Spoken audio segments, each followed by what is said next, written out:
live. I didn't even know I was live. That was awkward. Hi, guys. I'm back. Welcome to the podcast. Nice to meet ya. Can we rewind when the stream went down? I didn't even know it went down. How awkward is that? We are living in an awkward time.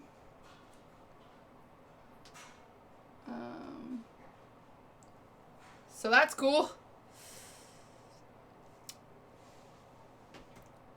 We didn't see Steven's mom. They didn't show Steven's mom.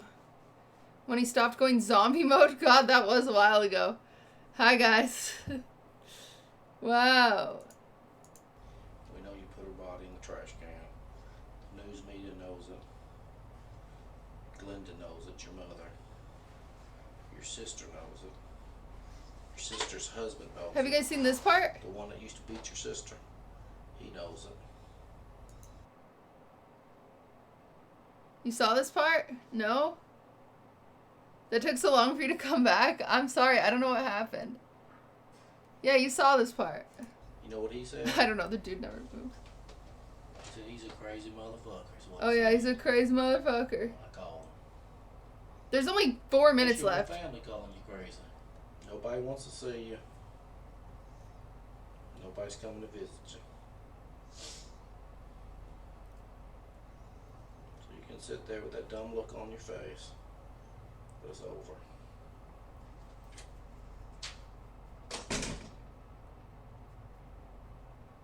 They didn't show the mom. The entire interrogation took over 2 hours. When sped up by 20,000%, you truly get a glimpse of how remarkable the suspect's catatonic performance was.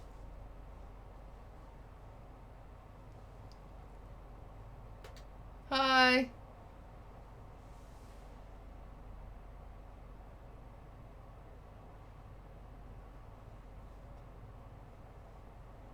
Welcome back, chat. I've been working on this guy's shirt. You can't really see it. It's very light tan. I'm going to dirty it up a little bit with some brown.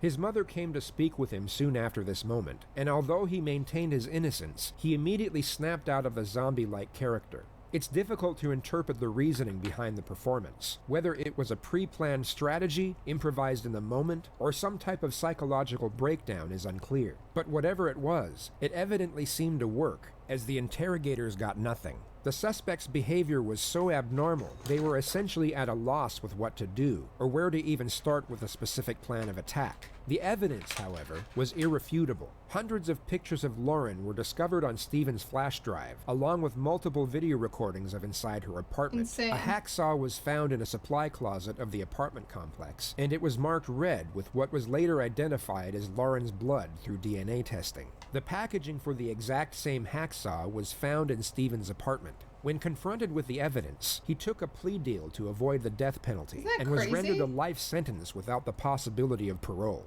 He is currently being held at the high-security Hancock State Prison in Sparta, Georgia. One of the more discussed elements to the present day is the motive behind the crime. What was the reasoning behind Steven's actions that night? He asserts that murder was never his intention, but simply the result of momentary panic and confusion, all preceded by the foolish decision to break into an apartment, which stemmed from a potent yet harmless infatuation with a girl he found attractive. He essentially tried to make out that his behavior was devious and calculating, but not evil or perverted. Public opinion on the matter varies, yet the general consensus is that the murder was premeditated, mainly due to the fact that he had bought the hacksaw just days prior to the murder. Wait, a popular psychological viewpoint takes us back to the personality of a stalker.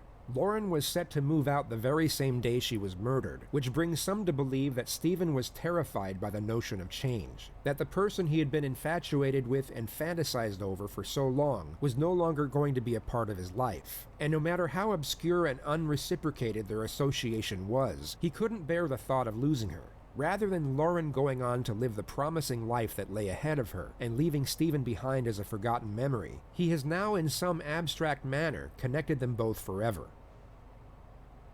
So fucked up.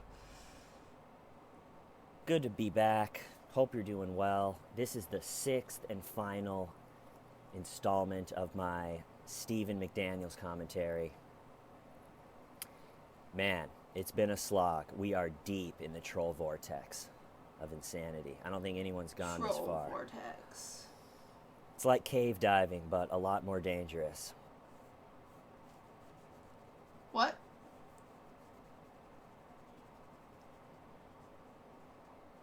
Gloves here. That's a little microphone. Tonight on The Fifth Estate, an unprecedented...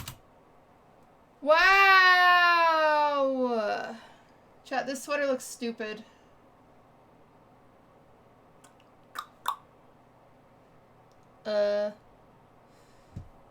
It does, Masa. You don't know. What do you guys want to watch? This is CBC News. Wait, is that what we were watching before? Lauren had told her friends multiple times that she felt someone had... I want to watch this Casey Anthony one, but it's an hour.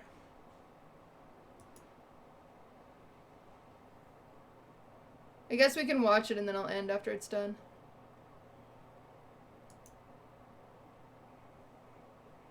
Okay.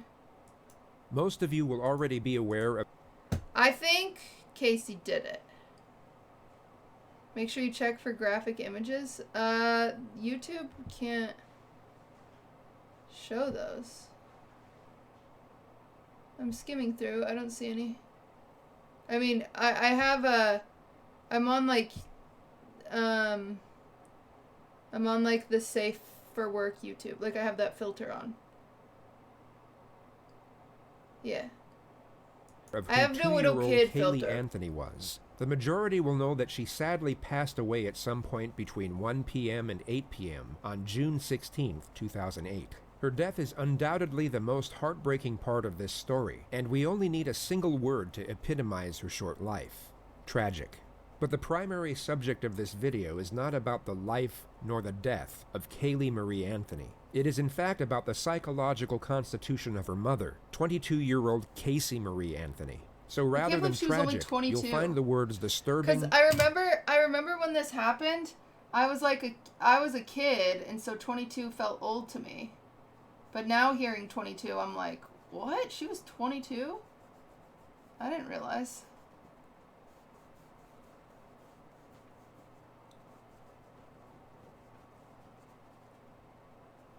I don't know if I love his sweater.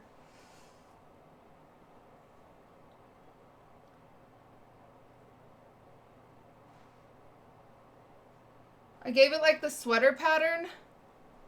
And it's okay. I just don't know if I love it. I might keep working on it, but I might paint over it with something else. I don't know what though. And perplexing to be far better suited to the theme of this video.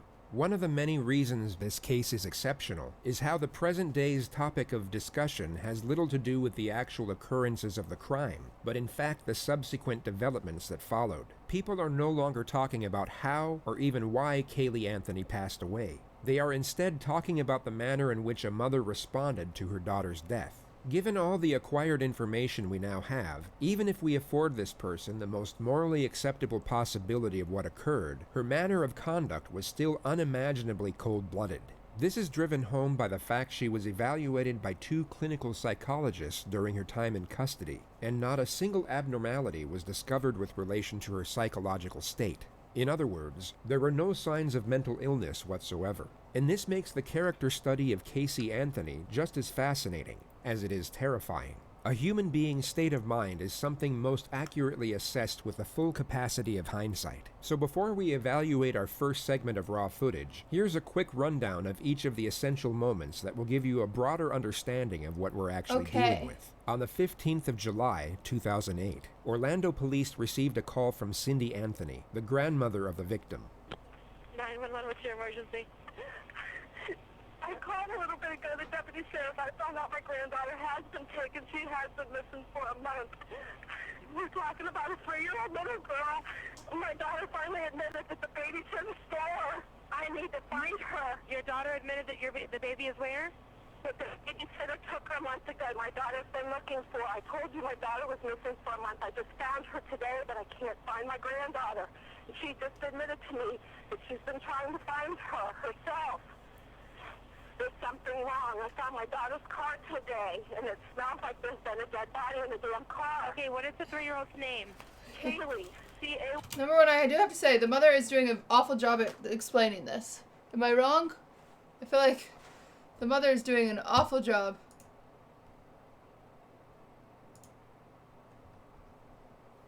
Y-L-E-E, Anthony. Haley Anthony? Cutie, Yeah. come on. How long has she been missing for? I realized she was I've not panicking, seen but I'm her like, since the 7th of June. Is your daughter there? no wonder this Yeah, lady's Can I speak confused. with her?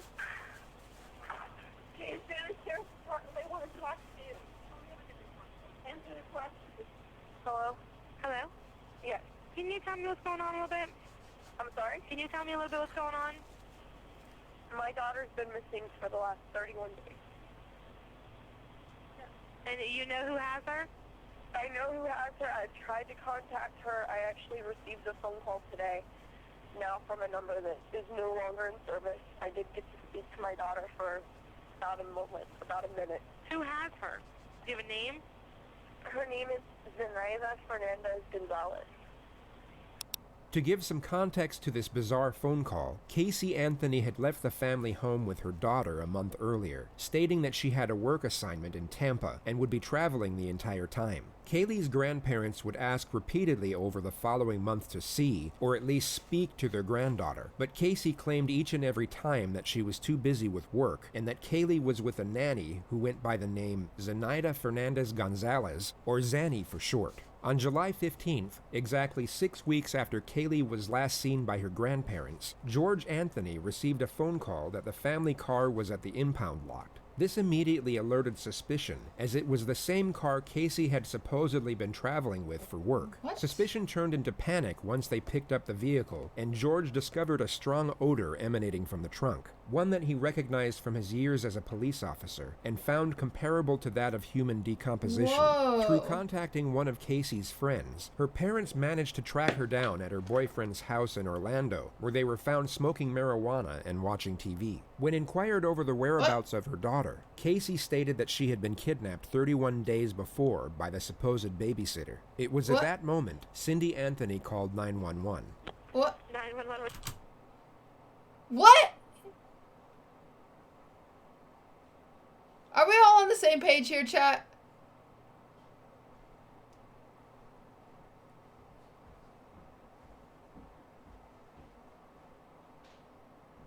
What's your emergency?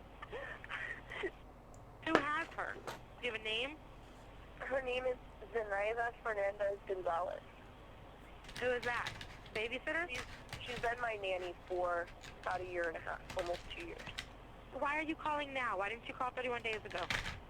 I've been looking for her and have gone through other resources Other resources than the police. to try to find her, which was stupid.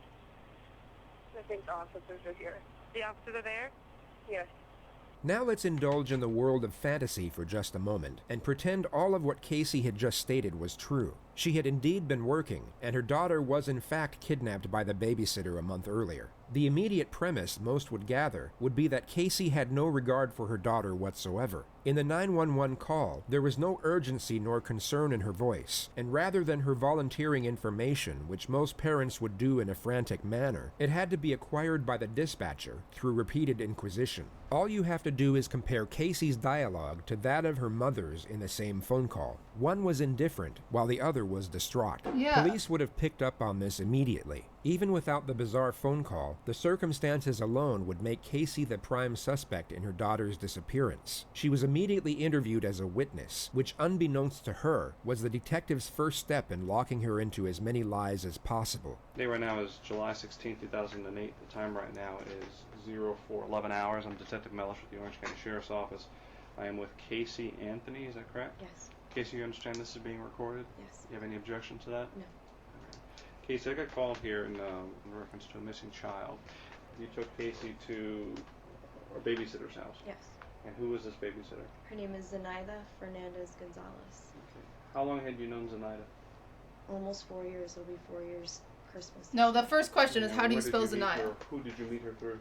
A mutual friend. His name is Jeffrey Michael Hopkins. I met him at Nickelodeon at Universal, and I met her through him. She was his son's nanny at the time. Does Jeffrey still work at Universal? No, he does not. How long has it been since he left? About 9-10 months, give or take. He moved up to North Carolina for a short time and moved down to Jacksonville within the last 3 months. How would you characterize your relationship with Miss Anthony? More or less acquaintances. Weren't very good friends? Not very good friends. Did you ever work at Universal Studios? I did. When did you work at Universal Studios? Approximately 2002. How long did you work there for? 1 year. Did you ever work there at the same time that Casey Anthony worked? I don't think so. Oh my I God. don't recall ever seeing her there. Never. Did you ever introduce Casey Anthony to a woman by the name of Zenaida Gonzalez? I did not. Dude, that is like, that's a nightmare to be like, yeah, so, like, you know, I talked to QTCinderella and she's the one that recommended the babysitter that stole my baby. You should talk to her. And I'm like, what? No, I didn't. Like, I didn't do that. Did you ever use Zenaida Gonzalez as a nanny? No, sir. Do you have any children? No, sir. What? Have you lived in the Orlando area consistently since 2002? Yes, sir. Have you ever lived in Jacksonville? No, sir. Have you ever lived in North Carolina? No, sir. Did you see Casey Anthony in the month of June of 2008? No, sir. When was the last time you spoke with him? About a week and a half ago. Do you know a telephone number for him? I can find a number for him. I don't know a number offhand. No, I do not. So you met Zenaida through Jeffrey Hopkins. I did. And his son Zach Hopkins, I guess. Zenaida used to watch over Zach? Yes. And when did she start watching over your child? It's been within the last year and a half, 2 years that she started watching Kaylee. How would you normally drop off, or how would you normally do the exchange with your child and Zenaida? Would you drop the child off? Would she meet you somewhere? I would usually drop her off. For a few months, we would go over to Jeff's house. He lived over in Avalon Park. And you would go to Jeff's house why? To drop off Kaylee. That's where Zenaida would go to watch both of the kids. Okay. It was in a What? nice centralized area. How's she making up all this stuff? It was good room for the two of them. Go back to your statement. You dropped off Kaylee June 9th, and walk me through. You dropped her off to go to work? Mm-hmm. Okay. Get off of work and go from there. I got off of work, left Universal, driving back to pick up Kaylee like a normal day, and I show up to the apartment, knock on the door, nobody answers. So I call Zenaida's cell phone and it's out of service. I didn't really How did she make up this name Zenaida? want to come home. I wasn't sure what I'd say about not knowing where Kaylee was. Still hoping that I would get a call or, you know, find out that Kaylee was coming back so then I could go get her. And I ended up going to my boyfriend Anthony's house, who lives in Sutton Place. Did you talk to Anthony about what happened with Kaylee? That's crazy that Casey Anthony is Did you talk dating to someone named anyone Anthony. about Kaylee, about your incident with Kaylee? Or the fact Outside that of she's missing? A couple people, a couple mutual friends. Who did you talk to about it? I talked to Jeffrey Hopkins. Mm-hmm. I talked to Juliette Lewis. She's one of my coworkers at Universal. She works. You still work at Universal? Yes. What do you do at Universal? I'm an event coordinator. Okay. What is Juliet? What position is she? Where she works? She's also an event coordinator. We work in the same department.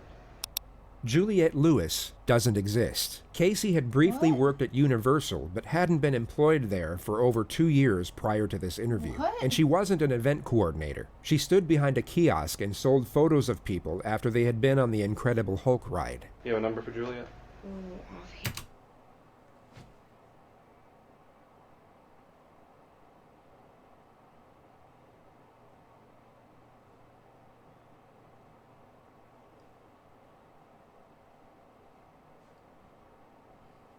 Me, when my mom's like, have you eaten any ice cream? And I'm like, no. And I'm like, that's a good lie. Casey Anthony, where do you work? Oh, well, the fucking President of the United States. And I can't think of one. Is she in your SIM card? No, she's not. Some of the more recent numbers, her number just changed because she just moved back up north. She, within the last 2 months, has finished moving up to New York. She's subleasing her apartment. This So fake Juliet person. doesn't work at Universal anymore? No, she does not. What's the reason, I asked you this before and I'll ask you just for the record, what's the reason you didn't call the police before? I think part of me was naive enough to think that I could handle this myself, which obviously I couldn't. And I was scared that something would happen to her if I did notify the authorities or got the media involved. Just the fear of the unknown, fear of the potential of Kaylee getting hurt, of not seeing my daughter again.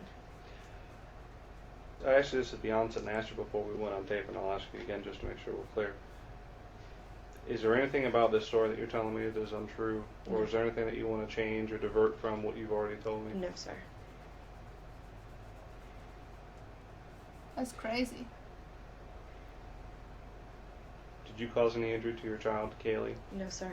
Did you hurt Kaylee or leave her somewhere and you're No. worried that if we find that out that people are going to look at you the wrong way? No, sir. And you're telling me that Zenaida took your child without your permission and hasn't returned her? The last person that I've seen with my daughter, yes. Is she Puerto Rican? Is she Dominican? Is she white? She's mixed. She's black and Puerto Rican. Is there any underlying cause to why Zenaida would have taken your child? Nothing that... Did she ever make any statements to you about... Only how much she loves Kaylee and how great of a kid she is. And when you talked to Jeffrey afterwards, I'm assuming that Jeffrey's child is still with him. His child is still with him. You said Zenaida had family up in New England, up in New York or Yes, something? she has family down south. Her mother and her sister. Her brother's in New York. She's originally from New York. Pretty much grew up there, moved down here, went to the University of Florida. Zenaida, the nanny, doesn't exist. Of Casey course. never had a babysitter. Being the retrospective viewer, we have the benefit of knowing these are outright fabrications, and these meticulous details are a textbook sign of a pathological liar. She speaks eloquently and naturally, as if her dialogue is a reflex response to the questions she's being asked, when in reality, each of these minor details are calculated and deliberately placed for the purpose of deception, and the nonchalant, easygoing tone she employs is used to camouflage anxiety. Casey has not only become accustomed to manipulation, she has become extremely skilled in how to use it effectively. It takes us to the concept of nurture and how it most likely had a significant impact on her current circumstances. If we go through what we know about Casey's domestic history, there are numerous occasions where she had gotten away with things that most would not, simply due to the fact that she was able to continuously lie without conscience. A prime example could be when she was 18 years old and stopped attending class midway through her senior year. She literally skipped the entire second half of her final year to go hang out with her older boyfriend.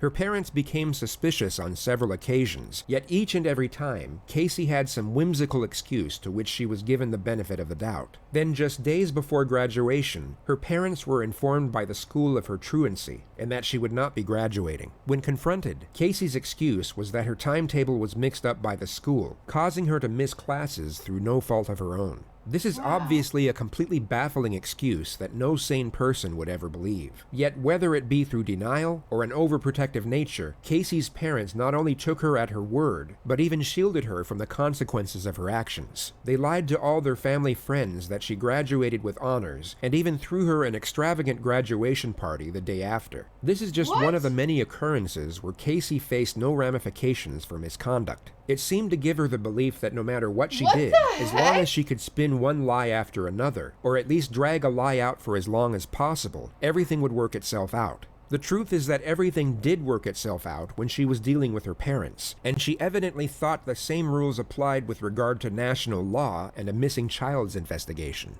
After the initial statement you just heard, Casey was asked if she could take police to all places of interest. She happily obliged, and then proceeded to lead them to a multitude of fake addresses which she had nothing to do with. She then took them to her supposed office at Universal Studios and literally led 3 senior investigators to the very end of the building, taking over 25 minutes to walk to, before she finally turned around, put her hands in her back pockets, laughed, and admitted that she didn't work there. Completely dumbfounded, the detectives placed her under arrest and took her to a conference room in the building for what was essentially an interrogation.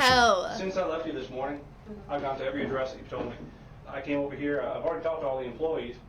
I found out all these names that you're giving me are people that either never worked here or have been fired here for a long time ago. Okay, so where we are right now is in a position that doesn't look very good for you. Because obviously, I know and you know that everything you told me is a lie, correct? Not everything that I told you. Pretty much everything that you've told me, including where Kaylee is right now. That I don't know where she is. Sure you do. And here's absolutely listen, do not know where she let me explain something. Looking at you, I know that everything that you've told me is a lie. I am very confident, just by having talked to you this short period of time, that you know where she is. I legitimately have not seen my daughter in 5 weeks. I didn't let anything happen to her, except I trusted her with somebody that had been taking care of her, that had been taking good care of her.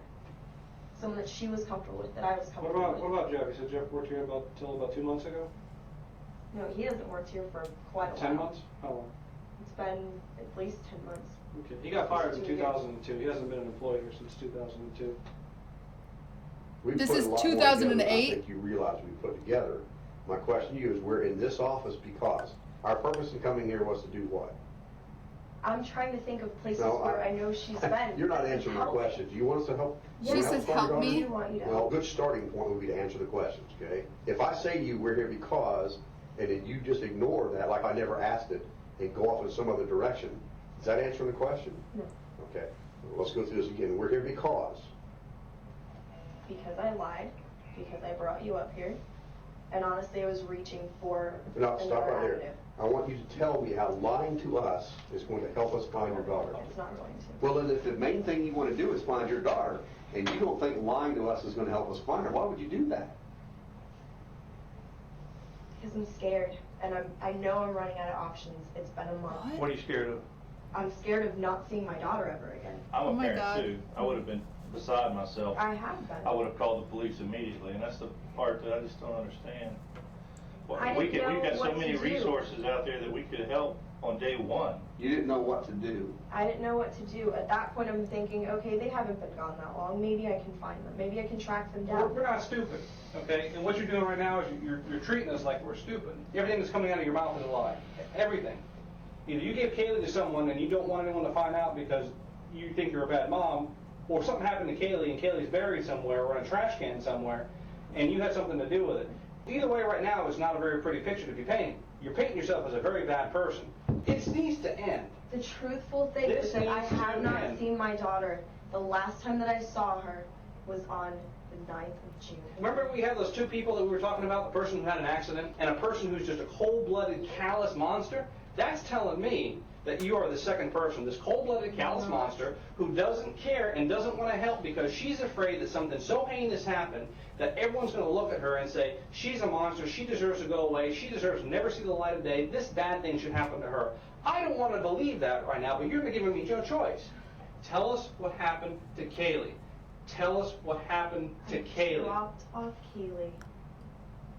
And that's the last time that I've seen her. I dropped her Where off. did you drop her off? I dropped her off at that apartment. No, you didn't. That's exactly No, where I you dropped didn't. her off. Did you just think that one day she's just going to show up at your house?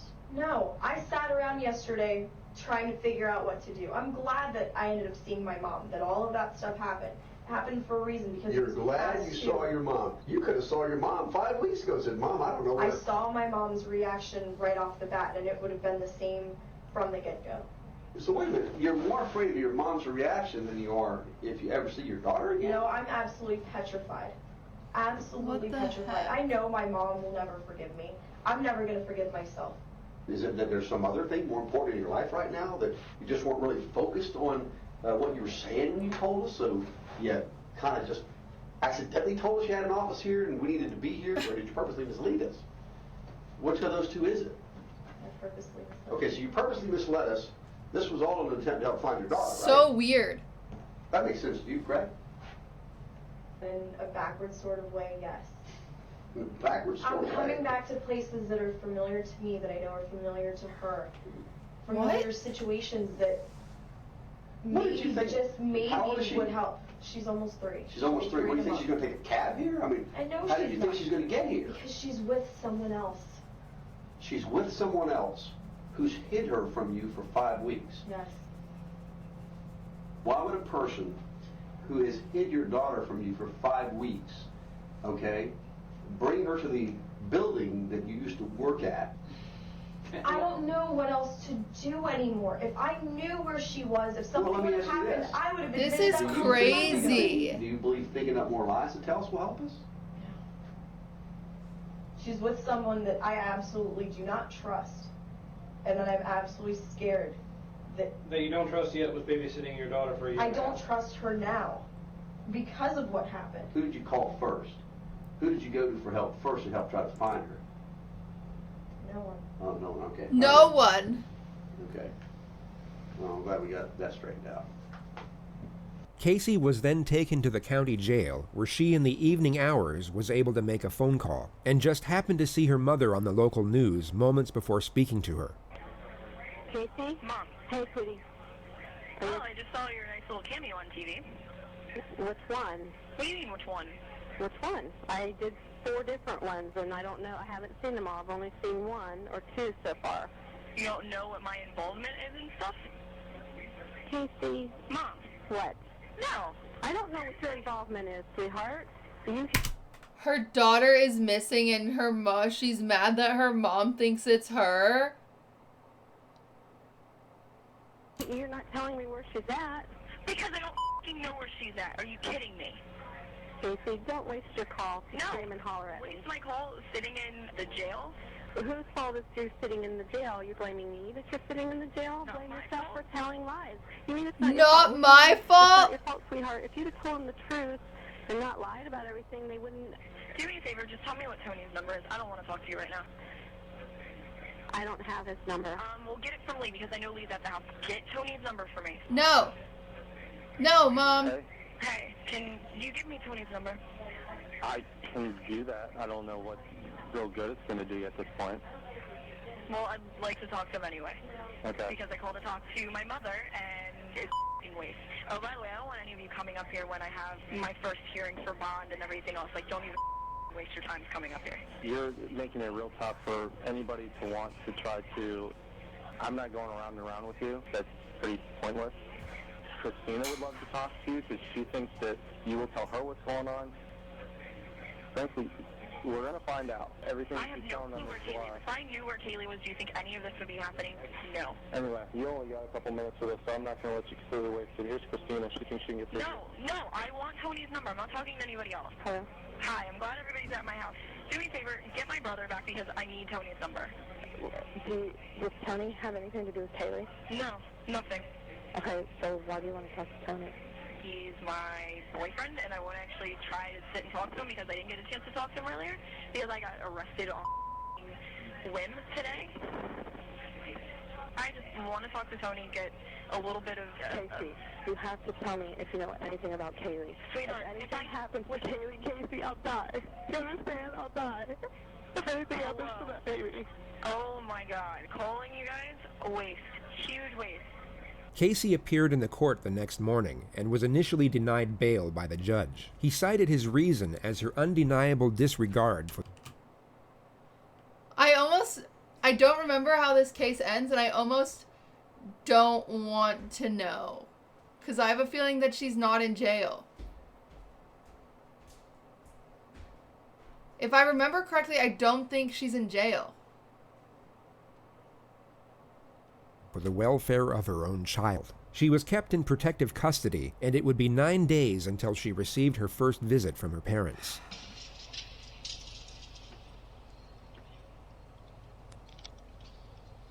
Hi. Sweetie, we've been watching you for so long. You haven't? I love you. I love you too. Hi. We've been seeing you sitting down. We forgive anything that you've said. Or done. Hold on. Can we turn the volume down? Yeah, you can probably hear it. My head's gonna explode. What's that t-shirt? I didn't get a chance to ask him, other things Kaylee's picture's on the back. Is it? Can Dad show me the shirt? Yeah, turn around so you can see. It's the Never Lose Hope Foundation. Do you see it? I can see part of it, yeah. Have you seen me? And then it has the information on how to contact. Okay. Casey, you don't realize the whole United States is looking for our Kaylee. I know that. Her cover's going to be on People magazine in a few days. Okay. With a readership of over 46 million adults in America, having your missing child on the front cover of People magazine would seem as a godsend to most. Yet Casey's response is almost as if it's a lost cause. Everybody is looking for her. Oh, good. Are we going to be able to find her, do you think? I hope we can, Mom. Now, I didn't get a chance to ask Lee. Can you look up a little bit more? Raise your eyes up a little bit. There you go. So now, look straight up so I can look into your eyes, darling. Thank you. I need to do that. It's okay to cry, Casey. It's all right, love. We've all been crying. Setting aside morality and ethics for just a moment, Casey at this point would be emotionally exhausted. She had been sitting in an isolated jail cell for almost 2 weeks as the entire world was turning against her. Anyone in her position, guilty or otherwise, would be at near breaking point, and her composed exterior now finally slips. She, for a brief moment, allows herself to be vulnerable, and for perhaps the first time, expresses the pain of her situation. This is one of the few moments where Casey's true self is on display. Of itself, it's a touching moment between a mother and daughter, yet if we add in the context of the surrounding elements, she is only expressing this pain for herself. Just a moment ago, when she saw her deceased daughter's face on her father's shirt, none of this emotion came out. It lets us know that she does indeed have the personality type to get emotional, yet her empathy is clearly focused in one direction, which is inward toward herself. Casey, I want to ask you just a couple questions. Good. The rest of the visit is extremely bizarre. Casey's parents try to extract any information they can about Kaylee's possible whereabouts, and each time are essentially dismissed by Casey as if they're asking pointless and irritating questions. Do we have any pictures of Sandy's apartment? Lee and I already talked about this. I don't know. It could be on the disc at home. I don't know. What is your... I can't get into your... I gave Lee everything already. I gave Lee all of the passwords, everything we could possibly I want to get all over again. I want to get some video clips off Kaylee because the video clip with Grandpa is really helping people. Still pictures don't show. No, they don't show her personality. Right, and we need to show her personality, so I need to make sure we get that password. Yeah, I gave Lee the password. Please look up, sweetheart. I need to see your eyes. I want to be able to look at you guys too. I can't look at you and look at the camera. Well, you don't have to look at the camera. Look at me. I'm looking at you. Okay. You're sitting very low. I know. The exchange switches back and forth from inquisitive and challenging to sympathetic and loving, and every time her parents stop inquiring over the case and show that they still care about Casey herself is when the tears come out. Do you want to speak to your father now? Sure. Okay. Hey, gorgeous, how you doing?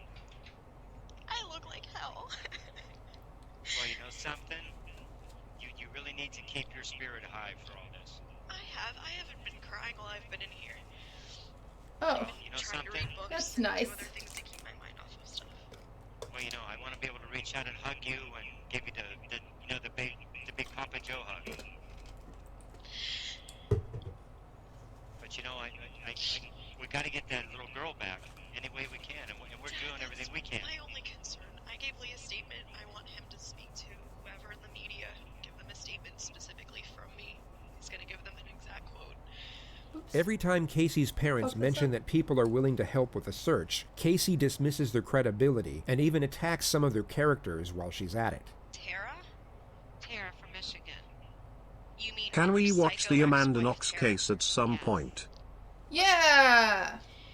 People like Tara, people like Jesse who are maybe trying to help, even Christina, God bless her, don't know what the hell they're talking about. I want you to know Username. Thank you for the sub. So, you know, you can tell me anything. I know that, Dad. I miss you, sweetie. I know that. I miss you too. I wish I could have been a better dad and better grandpa, you know? You've been a great dad and you've been the best grandfather. Don't for a second think otherwise. Well, you know, You and Mom have been the best grandparents. Kaylee's been so lucky. Kaylee is so lucky to have both of you. Chat, I'm struggling. I can't even put into words how glad I am that she's had both of you. And that she still has both of you. You know, it goes without saying, you know, that our house is empty without both of you there. It's empty. Okay, we're pausing. What the heck am I putting this guy in? This needs some more details once it's dry. But what the heck is this guy going in? I need help, chat. Help me. No, not pastel pink. I don't want to go light and then light. Do I just do them in black too? In grays? Otherwise it's like weird. I don't even like doing a light gray. I think I have to do another dark gray. I could do a dark, I could do a dark gray, but then instead have it short sleeve, so then this is his arm instead right here, so then it's short sleeve. Like it sits right there, and then this is his arm. Maroonish, this guy's in maroonish. Plaid shirt? Who do you think I am? How dare you? Guys, this guy's already in maroon.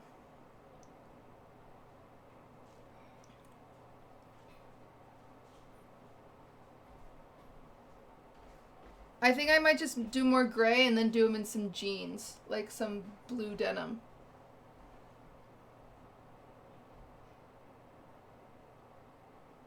And we could put a little, like... I wanted to put it in some streamer merch, but I don't see anywhere to do that. Lighter color because he's laughing? Yeah, but I'm nervous if I do light, then it's like it goes from dark to light. Since this is so light. So I think I have to do a gray top.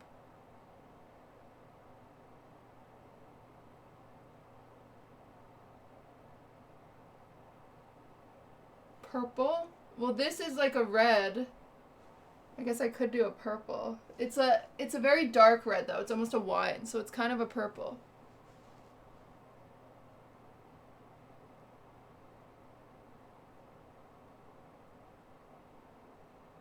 I'm gonna come add pinstripes to this guy's suit. Because I think they'll look good. So I think I'll do him in gray, short sleeve, and then we'll do like some blue jeans.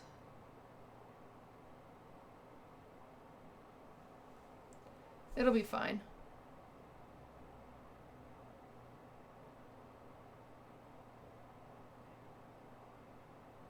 Tan for the right guy? Well, this guy's in tan. You can't really tell because the lighting is in here weird, but this guy's in like a tan. He's in a beige that I'm going to have to lighten up and also darken at the same time. I don't know what I'm going to do to get this to be a normal color, but I think I just have to do a gray. Like a short sleeve. But then it's like these guys are the only ones in color. I guess he's in color. Ah, I'm struggling. Why not purple? Mustard? I don't like mustard right yet next to this. I could do a gray purple. I'll add some purple into the gray. I'm just nervous it's going to look too much like this because this is a very purpley red.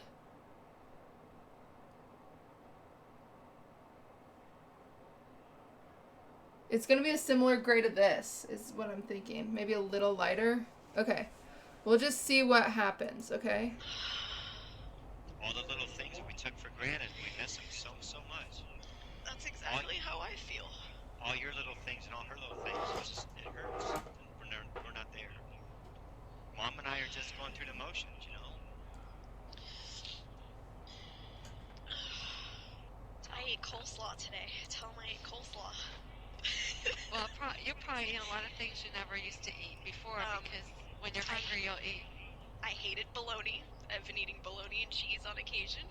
Grits. I don't do grits at all. It's terrible. Very cool. Well, you know what? You're going to eat what's in front of you. We get another glimpse at Casey's skill in fabricating information and her ability to intertwine specific details to afford her lies some credibility. These minor intricacies are what would make her Did she extremely just lie about what she ate? convincing if we didn't happen to know otherwise. They never searched by her full name. They searched by Zenaida Fernandez, whereas Zenaida Gonzalez never by her full name. And it's Z-E-N. Z-E-N-A-I-D-A. I don't think she has a middle name. There was never a middle name. on anything that I remember seeing. And I know she went by both last names. She always has. Since she was younger, since her mom remarried. So Flores Gonzalez, you don't know what her stepdad. Fernandez Gonzalez. But you don't know what Fernandez Gonzalez. I think her dad's first name is Victor. Her stepdad, or that could be her real dad, but I remember her saying Victor. Victor and Gloria were her parents. Victor and Gloria are her parents, but they're separated or divorced. They are as of now, yeah. That was her They're stepdad. divorced. But I know she has a lot of money. That's where she got the car from. I only get one or two phone calls a day that, that are not nice phone calls, but I get many, many, many phone calls and many people reaching out that just believe in you. They believe in us finding Kaylee. Okay? So keep your head up high. But if you think of anything that could help, don't be afraid. Oh, I won't hesitate to let you guys know. You have to keep thinking positive feelings. Chat, why are you saying she ate her daughter? How come I look back at chat and someone says, chat, she did not eat her daughter? Why is this a conversation you're having? Someone asked? Oh, I know, I have been. I've been staying as positive as I can. But do you think after this long she'd still be local? There's a possibility. What's your gut telling you right now? You have the same... me that she's okay. Okay. There's no way. And your gut tells you that she's close or she's hiding? She's not far. I know in my heart she's not far. I can feel it. What a This was perhaps the first time Casey told the truth when speaking of her daughter's whereabouts, as she indeed wasn't that far away. Her attorney, Jose Baez, eventually managed to get her bail, and Casey was fitted with an electronic monitoring device and released on August 21st. She had spent just over 1 month in custody. 2 months later, police were granted permission to arrest Casey on the charge of first-degree murder. She was taken in for interrogation, but immediately requested her right to counsel. She was kept in the interview room while awaiting her attorney, and the released footage of that period is so bizarre to the point where it's almost comical. The detectives give off a passive, yet glaringly obvious vibe that lets Casey know exactly what they think, being that she is guilty of her daughter's probable death and a fundamentally terrible human being on every imaginable level. Casey's response to this is to essentially ignore it and act as if the discourse between them and the situation itself is an everyday occurrence, one that perhaps doesn't concern the disappearance of her daughter, for which she is being charged for. You'll notice that she effortlessly maintains the same confident and talkative disposition that she had in her previous interviews with police. It's almost surreal to watch given the circumstance, and the visual element adds an entire new level to the absurdity.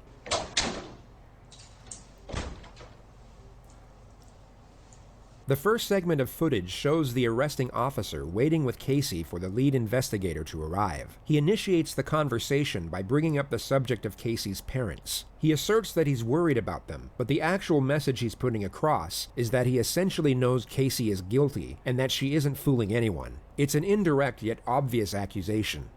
I was afraid that some of what I said to them probably offended them because I told them that if I find out something that you don't want to hear, I'm going to tell you anyway. Well, Just honestly, because- they'll respect that. That's just, the type of people that they are in the same way. I know they are. It was never my intention to piss anybody in your family off. Yeah. I'm not in it to get a conviction. I get nothing out of it. I get zero. Exactly. You have a job you're trying to do. I found a few, and I've not found a few, and it sucks both ways. Yeah, I agree. So, it is what it is. Okay. Where I get sideways with people. She continuously provides these sharp interjections to appear as though she's following what the detectives are saying. People will often do this to express concurrence and understanding. It essentially lets the other person know that you understand them, either intellectually or emotionally, that a point they made makes sense to you, or that you get why they feel a certain way about something. The only problem here is that Casey's verbal reciprocation at times makes no sense whatsoever. What's fascinating is that this would go unnoticed in an everyday setting. When recorded on film, however, and able to be studied and scrutinized, it becomes far more distinctive. Where I get sideways with people. tends to be when attorneys get involved. I've heard most people say that. They don't like attorneys very much. I have many family members that are attorneys. I have no problems with attorneys. What I have problems with are, at some point, we have to set aside the rules and we have to find kids. And you know what? So be it. That's why I told you in the car. You know, if you tell me anything now, I'll get up and say, yep, I heard it, and she'd already invoked it. We can't use any of it. That's just the way it is. That's all that matters to me. The detective here has essentially just asked Casey for the information he knows she has about her missing child. Rather than retaliate and refute the blatant accusation, Casey continues with her sharp responses of accordance, as if to say she agrees, and knows exactly where the detective is coming from. Yet although she apparently agrees, she offers no information or follow-up dialogue thereafter. It's so incredibly awkward, yet equally intriguing to watch. And, you know, when we did another case that I was involved in, you know, they lost a confession. And I sat there and I looked right at the guys that we worked with. I said, that's not what's who important. cares? Yeah. We found her. We found her, and he's going to get what is coming to him. That's not my job. You know, and it works out in the end. And it works out in the end. She has no clue what's going on. To be honest with you. It may not be comfortable for everybody. And I've done things that if I get caught for, I'm not going to be comfortable, I can tell you that. It's just the way life is. You're funny, Ted. But it's not the end of the road either. And that's what we have to keep in mind. It's not the end of the road. You know? Casey then casually brings up the topic of the grand jury and the media surrounding her murder trial. She raises the questions as if she's talking about her favorite daytime TV show. Yeah, but if the subpoena itself is just a regular federal or grand jury subpoena, that's public record. It doesn't say what it's for. It doesn't say what case it's in. It doesn't. It just says you're subpoenaed to appear before the grand jury. Well, with them announcing that, you know, there was going to be a grand jury, and obviously my name was thrown out, and they knew who the grand jury was for. Who threw your name out? All of the media said that it was from an inside source, meaning in here. So that's where they all say is. I can tell you what I think of the media and what I think of people who leak stuff to the media. I think it's garbage. Yeah, but I agree. That's the next way of putting it. That doesn't make it any less necessary. Without them. She's so accustomed to giving these ungenuine responses at every given opportunity that she doesn't even know where to place them correctly. This response should have been given 2 seconds earlier when the detective finished his declamation, not when he started a new sentence. It's so incredibly aggravating to watch. I'll be quite honest, without the media, we don't find a quarter of the kids that we... Oh, I agree. It helps. The exposure has helped bring in so many tips for my daughter. But at the same time, what it creates is it creates a monster that otherwise isn't necessary. Exactly. The tips are what the tips are. If it was a local media only, it would be much easier to work. Yeah. When you make it the national media, then you come up with... You get the Nancy Graces. Well, you get the tips also that come from Hawaii that say, I saw Kaylee. Oh, really? Okay, let me call Hawaii and let me send them out. Let me do that. Ones that are a little bit closer those are what I consider local, because the local stations are going to cover that. That's contiguous to the state of Florida. That's not. When people are only getting their information from the Nancy Graces or from Globe magazine or People or stuff. Or like what other magazines am I in? You're not going to break bad, right? All right. We're going to call him on my cell phone. Okay. I know this is. Oh, yeah, that's not good. Pull it back there. Just slide your hand out. No, I honestly can't. So they're a little tight. Thanks for entertaining us. Just slide your hand out. Way to go, Corporal Edwards. Actually, if I could, I would have done that for you. Do you know Baez's phone number off the top of your head? No, I do not. How can we get the cell number or his number? I know his office number. What is that? 407. I've identified myself. You know why you're in custody. Yes. And you signed this. You want your attorney present. Yes. Hey, it's Casey. I'm with Corporal Edwards. I remember the last name. Sorry. I'm at the Sheriff's Department. If you'd like to come down and meet with us, thank you. Yes. And to answer your other question, from that picture. I cut my hair, it was really short even last year. I just started growing it back out this year, so. Just about that. Okay, purple is interesting. I give him like a collar. It's been a long day. It has been. How was my dad this morning? He had a hard time. Yeah. Honestly. I only saw from the media and got a chance to hear him talking to my mom. I spoke to him. So I last might night give him this tan morning for pants just instead of a quick blue. second before he left. So. Yeah, I talked to him this morning for a little bit. He was with Mark, and he was really struggling. Yeah, I'm gonna let it dry a bit. I went a little more purple than I thought I would. He called in to essentially provide testimony to indict you, Mm-hmm. to at least, and he was really struggling with that. Yeah. And I felt bad for him, to be honest with you. I truly did. Well, I even told him last night. I know he was subpoenaed, and under the law, he had to answer whatever questions were asked him, and I told him to do what he had to do.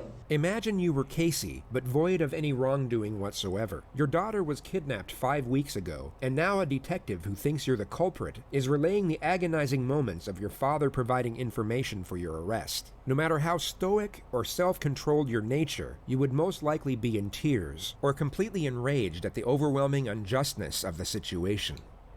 It's weird because I also feel like no matter what your emotion is, they will talk about your emotion. You know what I'm saying? You know? I have been. I mean, this is something, honestly, we've been preparing for. Like, from they'll the be like, beginning, oh, just because clearly of she's words mad. that She were was the murderer. directly spoken And you're like, from what?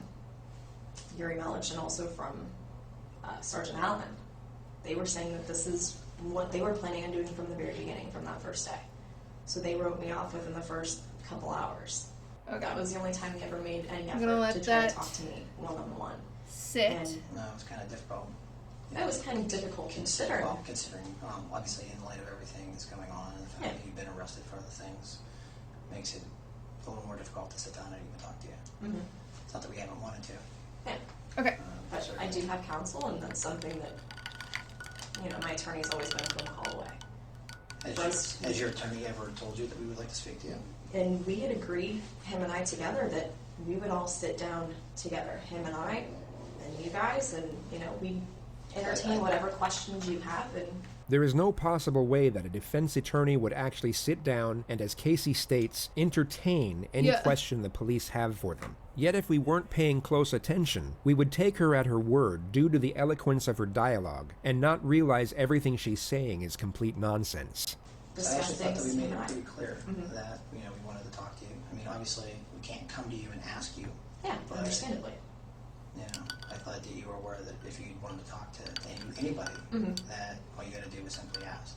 Yeah, well, I know it goes both ways on that, and I guess it would have needed to come from me. I should have been the one to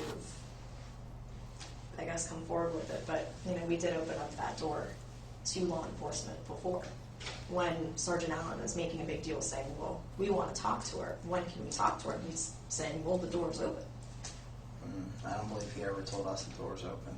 What's fascinating is how instinctive and confident her assertions are. In any other circumstance, or even without the knowledge we have now, you would have no reason not to believe everything she's saying. I've heard the words come out of his mouth, even myself, directed to other people that maybe didn't either relay the message or took it a different way. So I don't know.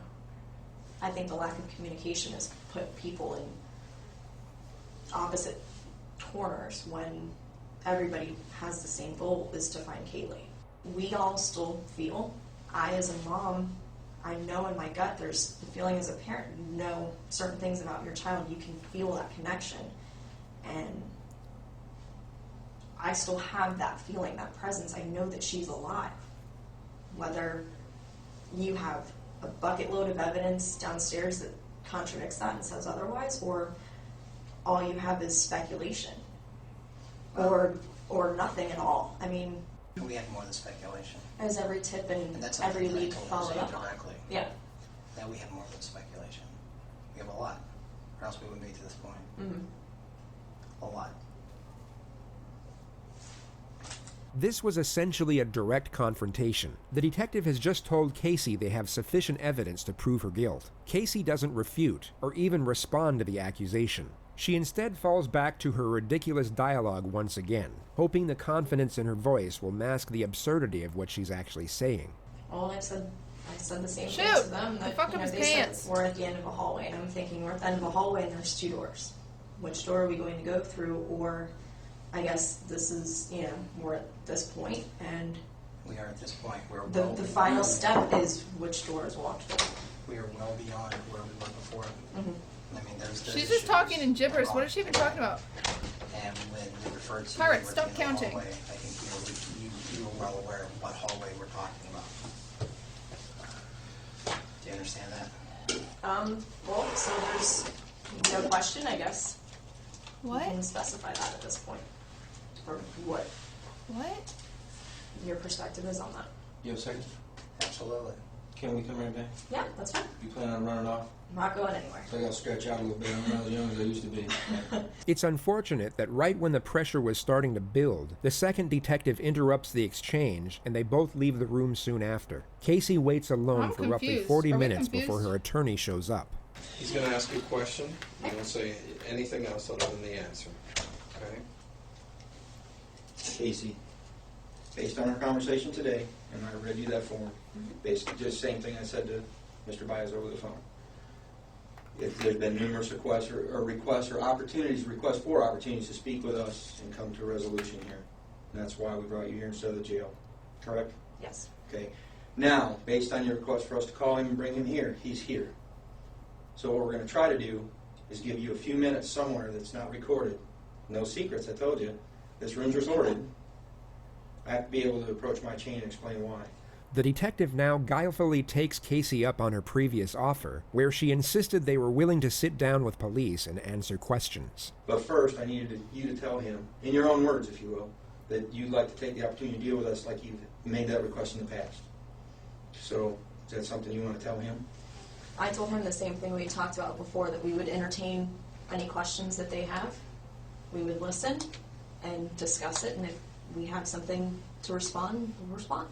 Okay, do you want to speak to me in private? Yes. So we can clarify this? Yes. It would come as no surprise that no conference was to be had. Casey was instead taken to the county jail, where she would remain for 2.5 years awaiting trial. Once this footage was released to the public domain, the consensus was that Casey at best was a cold-hearted mother, and at worst, a hideous, despicable murderer. But what's curious is that although these opinions may be accurate, they came from a completely misguided notion, being that her behavior in the footage was entirely genuine. Casey was in all likelihood being completely fake this entire time. So you might be curious as to why a person would actually fake such a poised temperament, when it would be far more fitting to fake sadness and despair. We all have aspects to ourselves that are ungenuine to a certain degree. How we act at a business dinner won't be the way we are at home with our close friends or family. The more comfortable the setting, the more we can be ourselves. Those educated on Casey's past would assert that she was rarely sad, rarely angry, but always this bubbly and agreeable personality, even when it didn't suit the situation. She was one of those people where something just seemed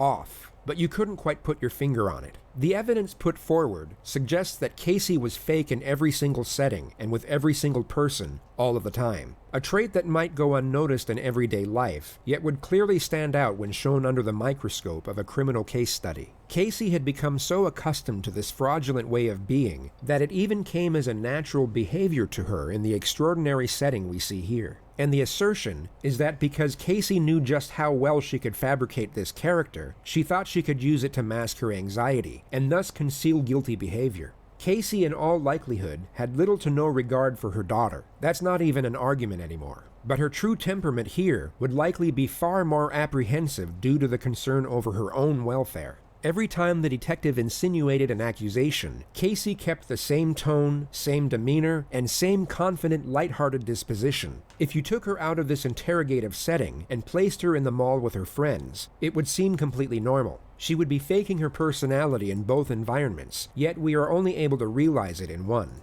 This type of mindset is linked to sociopathy. Whatever the situation or circumstance, they need to have an advantage over you. So how do they do this? They lie, and also calculate how they are going to feel and react to a certain situation before it occurs. The entirety of her focus was on making herself look good rather than being worried about the actual quality of her character.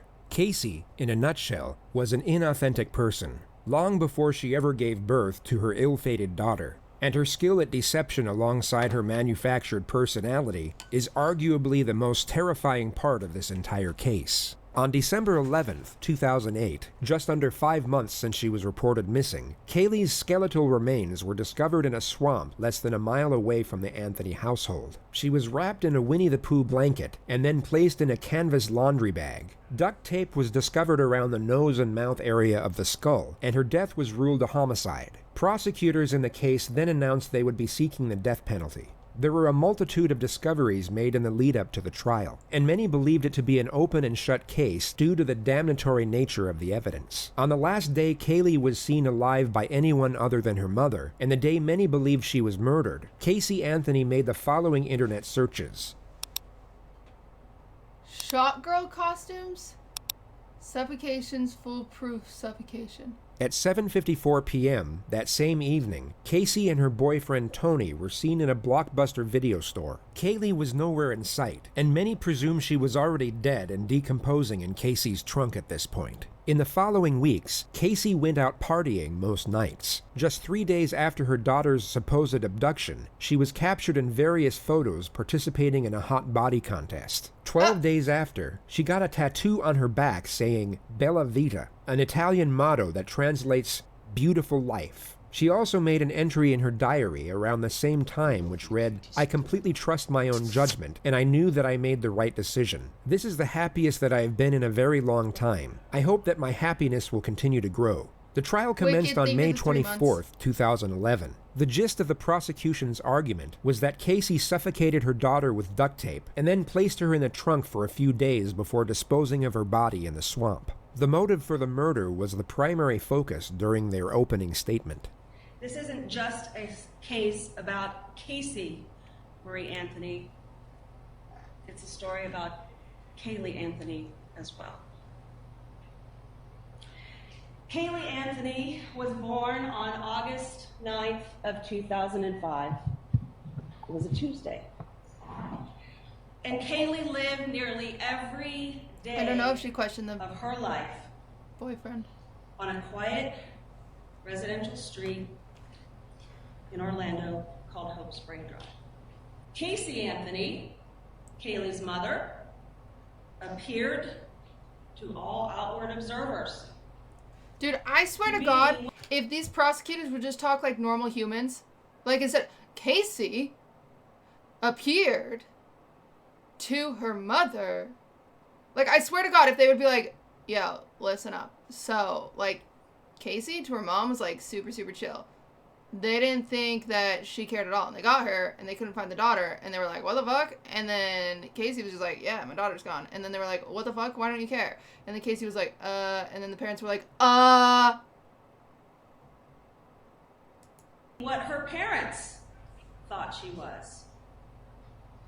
A loving mother working hard to provide support for her daughter.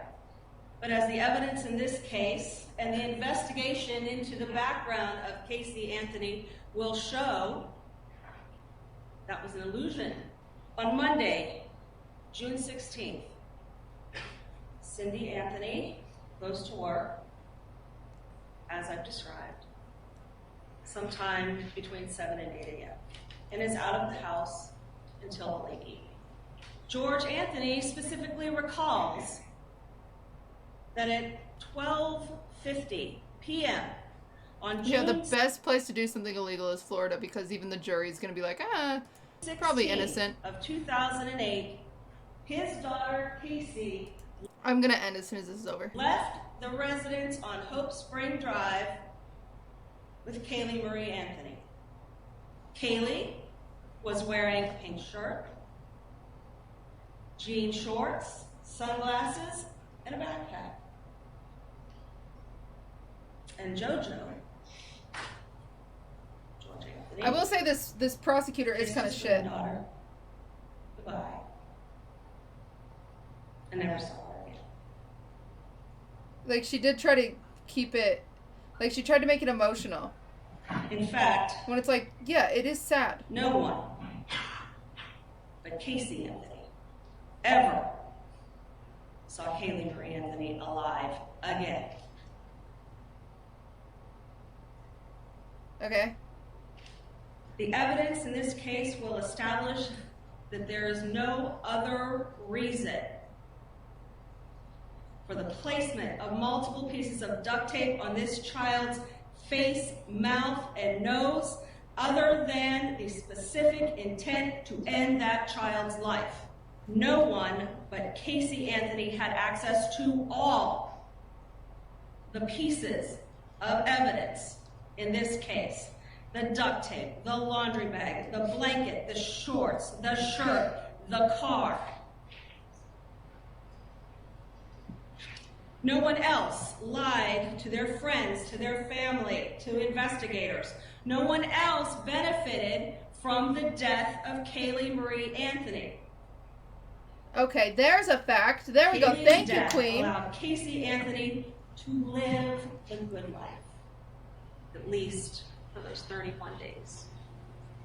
Although there was a lack of direct physical evidence tying the defendant to her daughter's death, the evidence the state actually had still seemed overwhelming, and they understandably thought relying on the facts alone would easily secure a conviction. The defense, on the other hand, were up against it. So not only did they use charm and appeal to sway the jury's attention away from the evidence, they dropped an absolute bombshell in their opening statements to create as much doubt as humanly possible.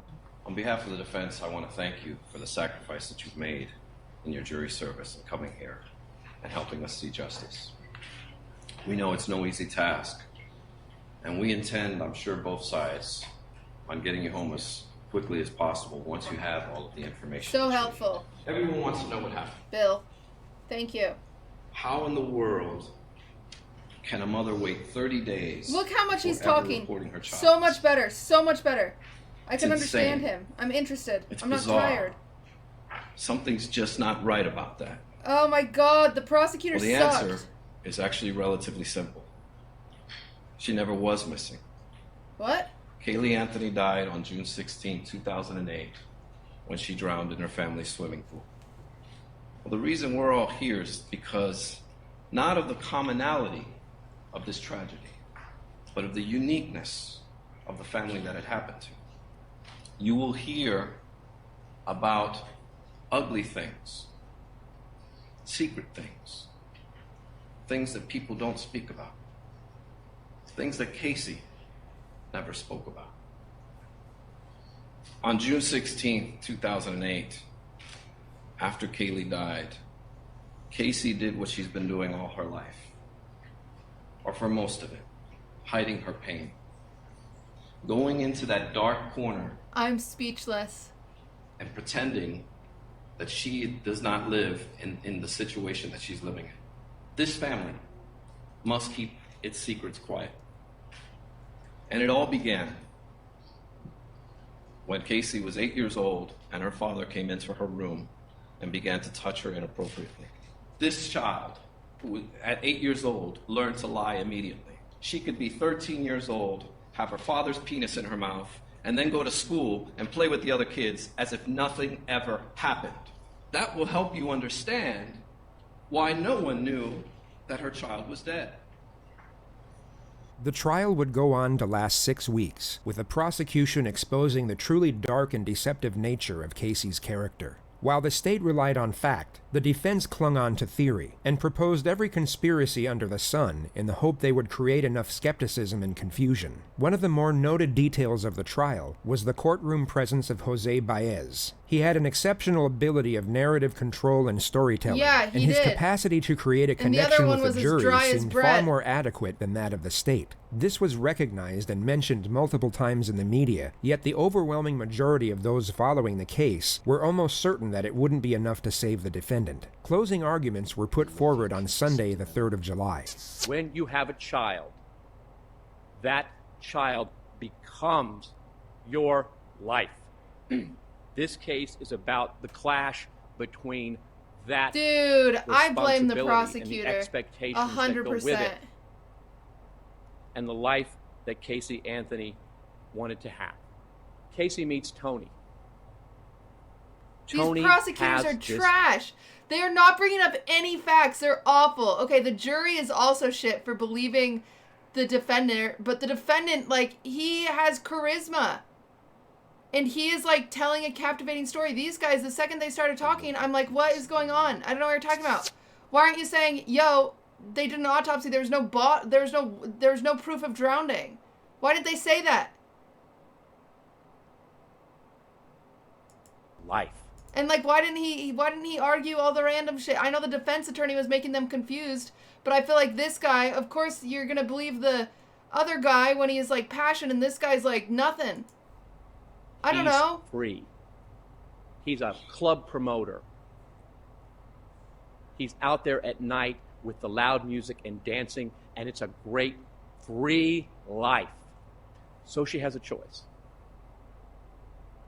A life tethered to a child. See, he's even using emotion like the other guy, but I feel nothing when he is talking. God damn it! Or a life free to be 22. And as hard as it is for anyone to imagine, she had to choose between sacrificing two things. The first was her dreams and the life she wanted. And the second was her child. What does that have to do with facts? Well, you don't know facts if they're not communicated to you well. And we submit to you the evidence in this case shows that the choice she made was her child. Here we are at the end of our journey. And I have to tell you that I probably think you have more questions than you have answers. And if you recall at opening statements, the final thing that I told you, at the end of the day, when everything is said and done, the one question will never be answered. The key question in this case will never be answered. It can never be proven. And that is, how did Kaylee die? I'm going to start with my biggest fear. I'm going to tell you right up front what I fear may happen in this case. And I want to talk to you about it and explain why I feel that way. This case deals with so much emotion. I know that there were times where every single person in here felt something deep down inside. Your rules of deliberation, what the law is. He has pictures! That this case must not be decided for or against anyone because you feel sorry for anyone or are angry at anyone. You'll notice that Mr. Baez locks the jury's focus on this while subtly concealing this. He presents the argument that the prosecution has purposely got the jury emotionally invested in the case in the hope it would push them towards a guilty verdict. Yeah, but Yet he's in this making them exact feel same sorry. statement, he himself is getting them emotionally invested for guy the exact is opposite crazy. reason. While refuting the How did she prosecution's afford supposed this attempt guy? to entice anger, he subtly attempts to evoke empathy. Say what you want about this attorney and the ethics of his conduct, but what you are about to witness is expertly done, and what many believe to be what saved Casey Anthony's life. And that's because, obviously, we want you to base your verdict on the evidence, not on emotion. And it's my biggest fear because it's such a difficult thing. Her parents for you are to push rich? aside. Why would her parents defend her? Kaylee Anthony was a beautiful, sweet, innocent child who died far too soon. There's no doubt about it, and that is not disputed by anyone. But to parade her up here, to invoke your emotion, would be improper. It's improper under the law, and it's improper as to the rules of your deliberation. He went on for a great length of time talking about this beautiful child. Not on his evidence, not on the evidence that was presented before you. It was to set up the emotion for what was to come. And that is exactly how this case was presented. They didn't come right out the gate and show you the evidence. They gave you 2 weeks of testimony that was completely irrelevant and served only one purpose. And that was to paint Casey Anthony as a slut, as a party girl, as a girl who lies, and has absolutely nothing to do with how Kaylee died. And this prosecution was geared they lied in about such a manner that it was deliberate, it was methodical, it was thorough, and it was detailed. Mr. Baez then focuses on the fact that the state has the burden of proof, and thereafter continues to intertwine the two essential features of his argument, empathy and doubt. Don't Camera speculate. change, says Will. Don't guess. It has to be proven to you beyond and to the exclusion of every reasonable doubt. If you don't know what happened, it wasn't proven. We don't want you to tell us what you think happened. We want you to tell us what was proven happened. And that's the difference here. Because you know what? We can go on and speculate all day long as to the different theories that were posed before you, as to the different possibilities. But the truth of the matter is it must be what was proven. There are no mysteries to solve here. There should be no mystery before you right now. Insane. If you have questions, then it was not proven. And that's as simple as it goes. Now, back to what I was saying with their initial setup, the way the case was presented, the first couple of weeks. Why did the prosecutor get like 2 minutes and this guy's got 20? See, the strategy behind that is if you hate her, if you think she's a lying, no good slut. He's talking like a human. The other people weren't talking like humans. And I think when you are talking to a jury in Florida, you need to talk to them like humans. You'll start to look at this evidence in a different light. You'll start to, oh, wait a minute. Maybe I'm seeing something that's not there. And start to actually discriminate against her rather than give her the standard that is afforded to each and every citizen in our country. I mean, not just in Florida, literally in anywhere. And that is that the state, especially in the Florida, government come in here and prove their case beyond and to the extent. America, we don't. As America, we'd be fine. If Florida broke off and floated away, we'd be like, Disney World! Exclusion of every reasonable doubt. But you can get away with that if we can get a jury to hate her. But you're here to fulfill an oath. You've labored tremendously over this journey. And we're going to ask you to render a verdict of not guilty on these charges because they simply were not proven. Oh my God. And they're simply not true. For the 9th Judicial Circuit in and for Orange County, Florida. State of Florida versus Casey Marie Anthony. As to case number 2008 CF 156. I'm not ready. 606-0. As to the charge of first-degree murder, verdict as to count 1. We, the jury, find the defendant not guilty, so say we all, dated at Orlando, Orange County, Florida, on this 5th day of July, 2011, signed foreperson. As to the charge of aggravated child abuse, verdict as to count 2. We, the jury, find the defendant not guilty, so say we all, dated at Orlando, Orange County, Florida, this 5th day of July, 2011, signed foreperson. As to the charge of aggravated manslaughter of a child, verdict as to count 3. We, the jury, find the defendant not guilty, so say we all, dated at Orlando, Orange County, Florida, this 5th day of July, 2011, signed foreperson. And juror number 12, were these your true and correct verdicts? Yes. Thank you. Okay. Will counsel and the defendant approach the podium? Well, I hope that this is a lesson to those of you who have indulged in media assassination for 3 years, bias and prejudice, and incompetent talking heads saying what would be and how to be. I'm disgusted by some of the lawyers that have done this, and I can tell you that my colleagues from coast to coast and border to border have condemned this whole process of lawyers getting on television and talking about cases that they don't know a damn thing about and don't have the experience to back up their words or the law to do it. Now you've learned a lesson. And we appreciate the jury, those of you that have been objective and professional. These guys are just happy they got a W. And like a nice cozy bed in hell. We like it. Others, we're going to be talking to again. Thank you very much. Casey did not murder Kaylee. It's that simple. Go fuck yourself.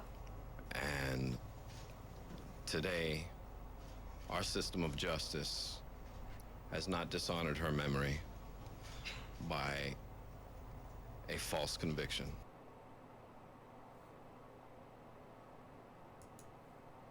That's crazy.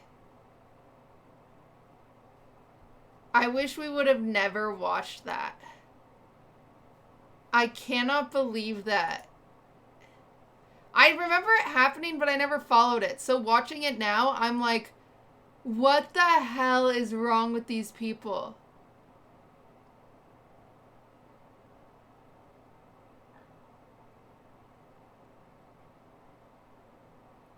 Where is she now?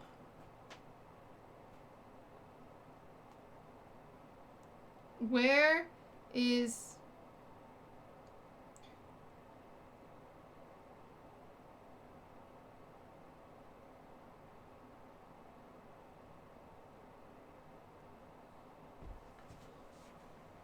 She just started her very own PI firm?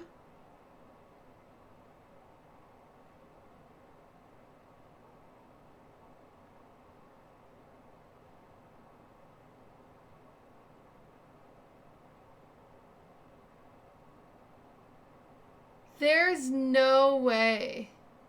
Who was once labeled as the most hated woman in America? Who has replaced it?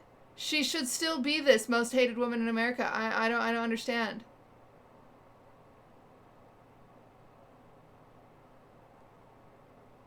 Currently lives in South Florida alongside one of the private investigators who worked on her case. Both parties claim their relationship is platonic.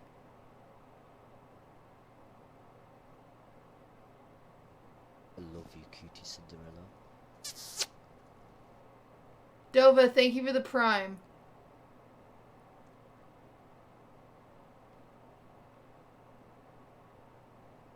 Oh my god.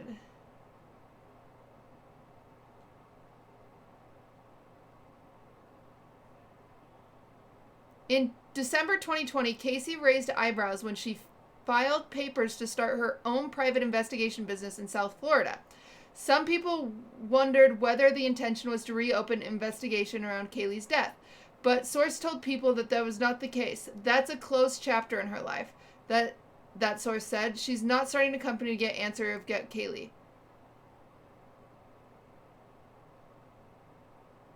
So everyone ignored the internet search history.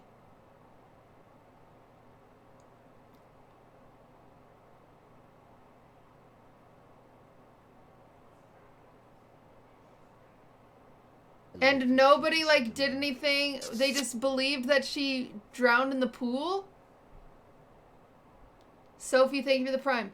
This is a crazy story. Also, I feel like when your child dies, you do not say it's a closed chapter. My dog died like 7 years ago, and I'm still not over it. It's not a closed chapter. I'm still sad. Zoe was a cute pug, alright? I miss Zoe. She was cute. I loved cuddling with her, and she would snort, and she would get her snot on me. It's not closed. I'm still sad. That's crazy.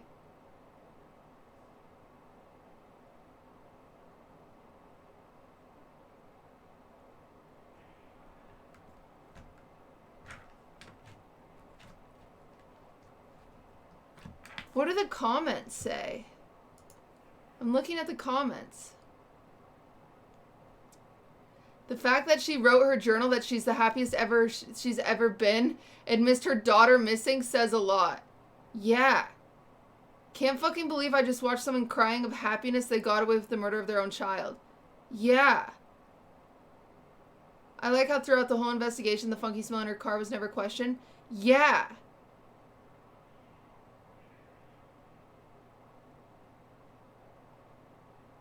It's interesting that she was found not guilty. Her family did not look relieved or cry or anything. They were stone-faced because they know she's guilty.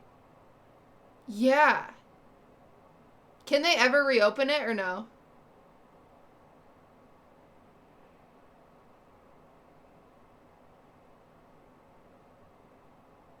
No. Wow. Not in the US? No Double Jeopardy. Yeah, that's what I thought. I remember learning about Double Jeopardy.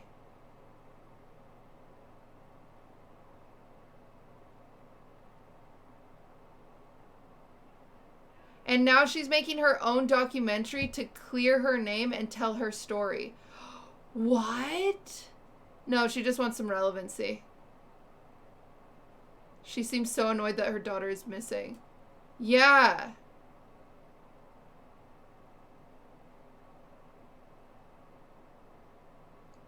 That's crazy. That's insane. Almost 10 years later, I still don't understand how the jury found her not guilty. I've rewatched the trial, interviewed jury dozens of times, have not found anything.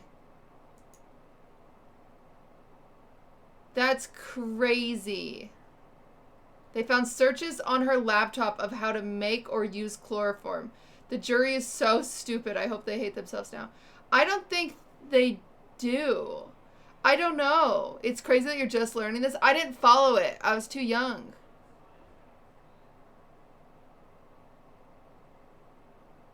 She slept with the attorney? Yeah, I need to go. I have to go make dinner and record some sponsor things, and then I'll be back. That's crazy, crazy bears. Love you, QTCinderella.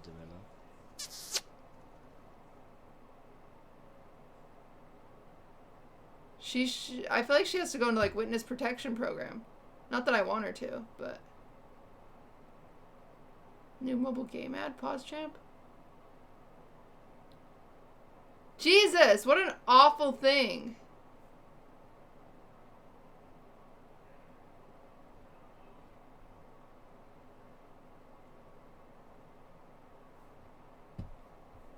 Chat, we need to find better things to watch than these missing person stories. They're awful. Okay, well, it looks like I got no progress done, but I swear I did. I want this to be more of an ivory color, and it's very not. It's very peach. Tan.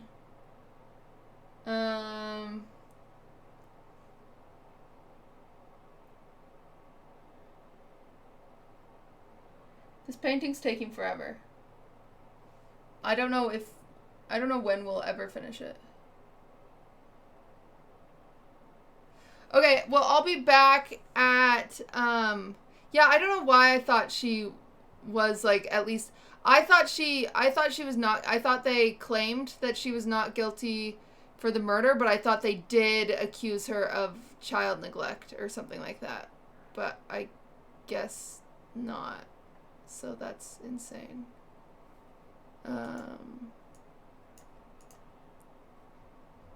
That's crazy. Awful. The world is awful. Okay. I'll be back at 8 o'clock for Taylor Tuesday, chat. We love Taylor Tuesday. You guys know what that is.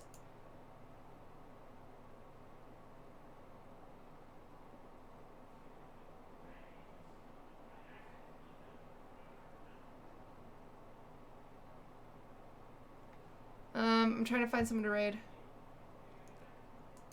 I guess some of you don't know what that is. And if you don't know what Taylor Tuesday is, you're a fake fan. We're listening to Fearless tonight.